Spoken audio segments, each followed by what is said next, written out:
Sun. Chapter 10.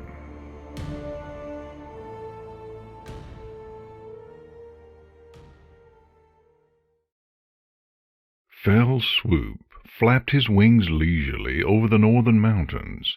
His low altitude presented him with a scenic view of the countryside, and the angular summits provided gentle updrafts as he passed them. If he had not known he was Equestria's first line of defense, he'd have thought he was on vacation. His training had been intensive. He'd competed in races by wing and by hoof, executed complicated maneuvers in formation, and memorized military protocol to the point of instinct. He'd passed fitness exams, psychological analyses, and background checks. He'd earned his flight suit and goggles through grueling workouts and by outcompeting hundreds of other applicants. By comparison, his peaceful flyover mission seemed almost a waste of preparation. Unless, of course, he spotted a dragon. But, he mused, the chances were no larger than his one out of the 6 other Pegasi assigned to this patrol. In the meantime, he had an almost relaxing job. He wondered if his attitude had been predicted by his psychological profile. Maybe they needed calm ponies in the service. While he admired his own mental merits, Fell Swoop did a half-barrel roll over the next updraft and stared upward.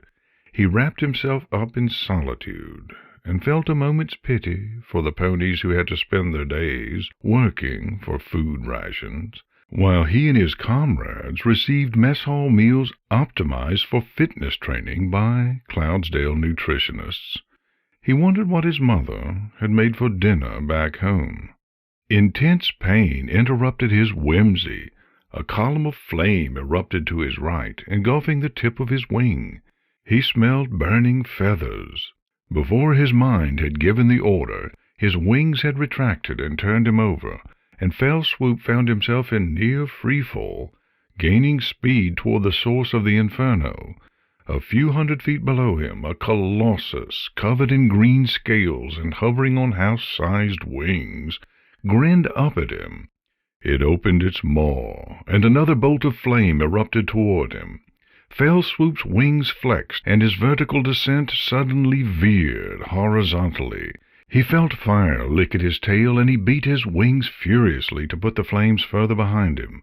But instead of shooting forth like a comet, he banked right and lost altitude. He glanced at his wing.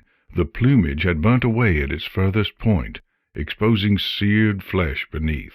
The image caused the pain to catch up with him, and he tore his eyes away to avoid shock. A deafening roar overtook him and echoed off the mountain-tops, rocking the air like an earthquake rocks the ground. Fell Swoop clenched his teeth and flapped harder. His burnt wings screamed in protest, but he steeled himself and brought in his good wing to compensate for his asymmetry.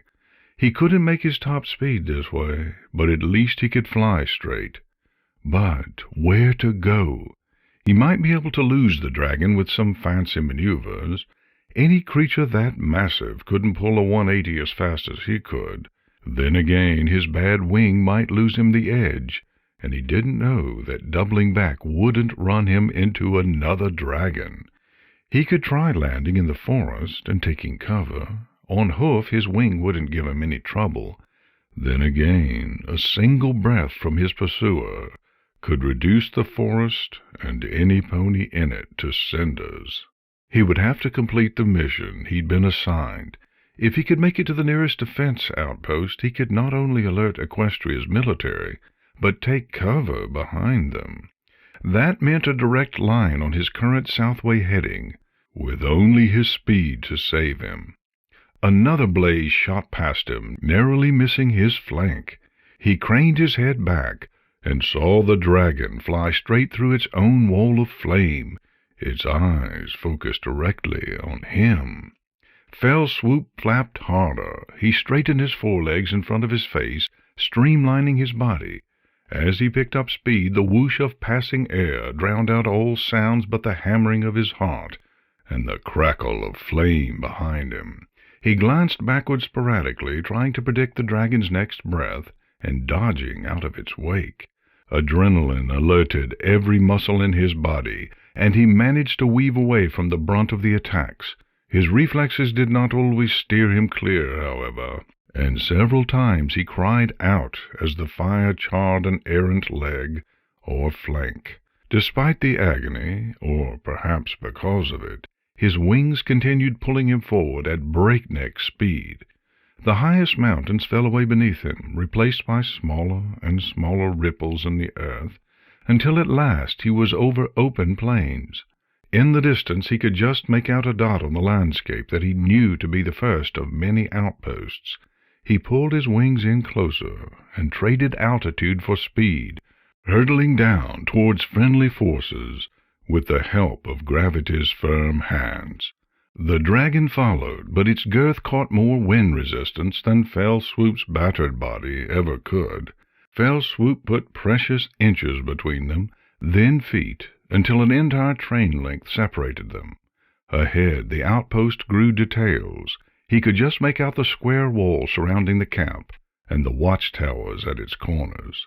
If he could reach any of them only a few seconds before the worm behind him, he might give them a chance to prepare. His wing throbbed, and his vision blurred from pain. He had pushed his body to its limits, and his last reserves of energy left him through his open wounds. Images and sounds crept into his mind as his sight failed. His drill sergeant's whistle, his neighborhood in Cloudsdale, the barrettes in his little sister's hair, his mother's apple pie. Turbulence shook him back to the present. He felt himself slipping into a tumble, and his wings shot out to catch him. The nearest watchtower was only 100 feet away at most. A pair of guards stood idly atop it.